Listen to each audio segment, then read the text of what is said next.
Pitching my friends on the concept of Denshattack for the last few weeks has been a source of never-ending delight. Most of them aren't gamers, at least in nowhere near the love it so much as to make it a literal job kind of way, but their reaction to my description of it is never less than priceless.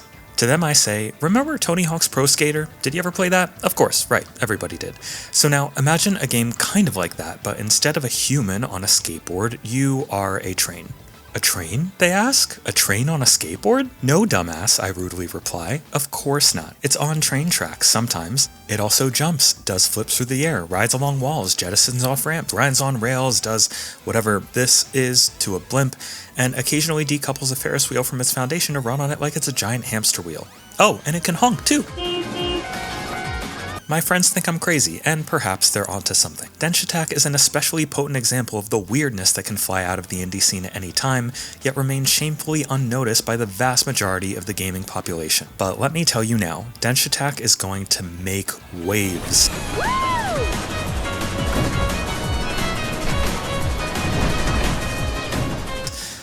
Not those kind of waves. Well, I guess sometimes those kind of waves, you know what I mean. And it will do so not just for being a concept as absurd as it is original, but for executing on that concept with such an enviable mix of both style and substance that gamers of any sort should find it hard to ignore. My Tony Hawk comparison is a bit reductive though, and admittedly used more to pigeonhole Denshattack into a position where I can freely rename it as Trainy Honk Pro Freighter and feel justified. In reality, Denshattack is an amalgam of genres, styles, and vibes not directly analogous to any one thing, but I think I found the right way to describe its plethora of dimensions in ways most indie gamers will jive with. Let's start with how it plays, arguably a mix of the free-form, trick-focused technical feel of games like Tony Hawk's Pro Skater or Jet Grind Radio, combined with the blistering speed and split-second platforming of Thumper. Denshattack takes on the best of this unusual combination of mechanics by dividing its worlds into bite-sized levels that all have their own focus. Some will be strictly linear affairs where you navigate obstacles faster than you're allowed to blink, having to move from jumping to changing tracks to wall riding and so on to get from start to finish as fast as feasibly possible, while of course keeping an eye out for some juicy collectibles along the way.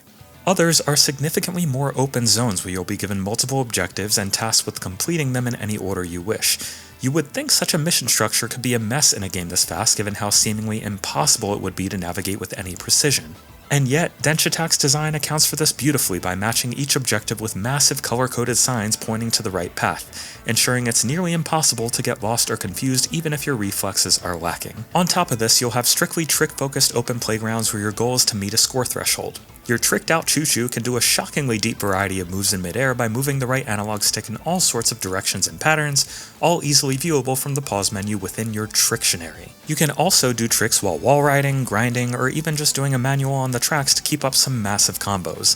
The chaining of combos will be mandatory for getting silver or gold medal scores on a vast majority of levels, and they're also where the depth of the game's trick system reveals itself.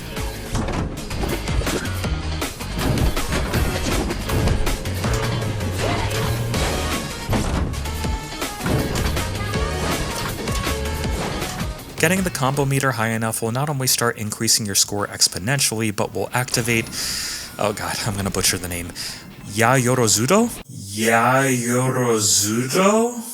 This is a tremendously clever feature that makes you go crazy fast and adds hidden rainbow-colored tracks to each level, revealing shortcuts and new paths to secret areas. The variety doesn't even stop here. There are racing levels that pit you against dozens of rivals and challenge you to knock them out as you go, stunningly creative boss battles of massive scale that are every bit as fun as they are chaotic, sections where you'll hijack a missile to chase an enemy through obstacles, run from a massive foe chasing you from behind Crash Bandicoot style, and more. The sheer volume of content combined with the variety and consistent quality of it is truly something to behold, especially with the number of creative, zany set pieces showing up at nearly every turn.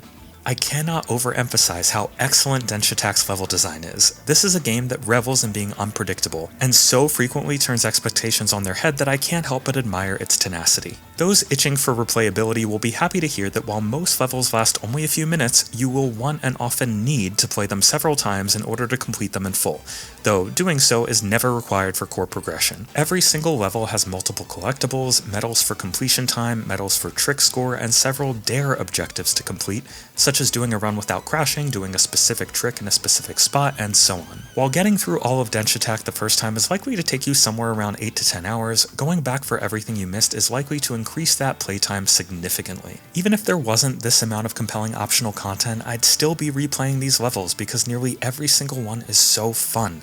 And even if you're struggling with getting high scores on a particular stage, the game's plethora of unlockable trains can give you the edge if you know how to use them. Each train has one or more perks that can make scoring easier, increase the window for a perfect grind, and so on, but also comes with a downside. For example, one of my favorites, the Shikoku Hot Rod, which increases your trick speed while lowering your manual duration. I couldn't be arsed to get gold on every level, so I can't say I experimented much with the variety of trains, but those looking to get to 100% will want to make sure they're utilizing the right train perks for the job. Visually, Denshattack is an explosion of color and speed that, similar to its gameplay, is hard to directly compare to any of its indie peers. But I'd venture to say it sits somewhere in the realm between Hi-Fi Rush's colorful, bombastic style and Yellow Taxi Goes Vroom's bouncy, frantic movement and visual effects. Environments in Denshattack bloom with variety and take you everywhere from picturesque mountains to cyberpunk cities to underwater for some reason. It's a joy to look at, and perhaps more importantly, it does a phenomenal job of balancing its breakneck speed with visual cues that give an extra heads up when an obstacle is coming at you fast. You'll crash, and crash a lot, but checkpoints are forgiving enough that your end of level score will be hurt a lot more than your pride. Despite the certifiably insane pace of everything happening on screen, it also runs phenomenally on the Steam Deck, seeming to shrug off 60 FPS performance like it's nothing. So anybody who's been waiting for a train parkour experience on a handheld, today is the day to fulfill that extremely specific craving. I also have to express my love for Denshattack's soundtrack, a massive array of songs that I will confidently call the beautiful love child of Persona 5 and the Katamari series. The tunes presented here are catchy, strange, bubbly, and endlessly memorable, managing to be one of the few game soundtracks in recent memory that stays in my head while I shower, while I'm working, while I'm spraying whipped cream on my arms, licking it up and calling myself a dirty little mop, and other normal things that normal people do.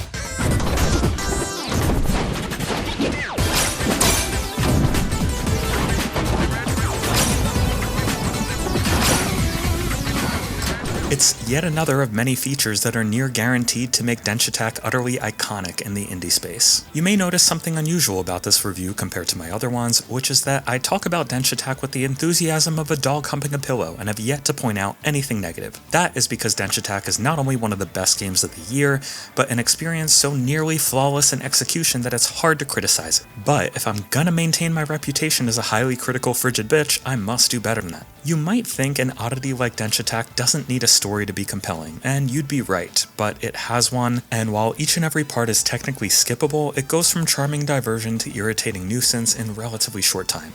There is tons of dialogue here, as well as some brief cutscenes, and I'll admit the zany, over-the-top anime vibes were fun at first. But the writing is consistently weak, and the sheer volume of it became exhausting as the campaign went on. Skipping the fluff to even just replay each level requires pressing Y to skip at least 2 to 3 times, so I'd love to see an option that just turns cutscenes and dialogue completely off for those who want to get right into the action. Ultimately, I knew Denshattack was gonna be good, but I had no idea it would be this good. It's not only one of my favorite games I've ever reviewed, but such an instant classic that I'll be returning and showing it off to those baffled by its concept for years to come. Unless you truly hate the specific combination of genres and vibes, I urge nearly everyone to give it a go. It is unmissable. Denshattack earns itself the indie crimp. Oh, just kidding, it gets the golden genie, obviously. Just play it.